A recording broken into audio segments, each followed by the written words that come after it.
C'était pourtant la principale raison invoquée par les putschistes du 26 juillet 2023 pour exiger le départ des troupes américaines et françaises basées au Niger dans le cadre de la lutte antiterroriste. L'incapacité des Occidentaux à mettre un terme à l'insurrection djihadiste.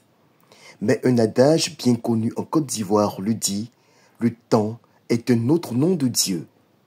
L'on apprend ce lundi 5 mai, dans un article publié par LSI Africa, que la junte russe africaine de Niamey vient de mettre discrètement fin aux accords de coopération en matière de renseignement avec la Russie et la Turquie.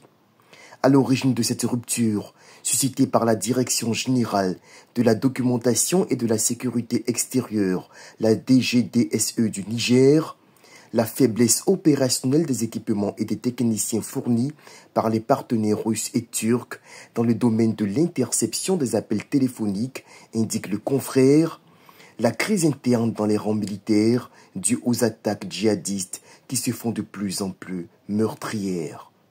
135 soldats tués lors de l'attaque de Mangaïsé dans le rayon de Tillabéri. 12 autres morts quelques jours plus tard dans la même région.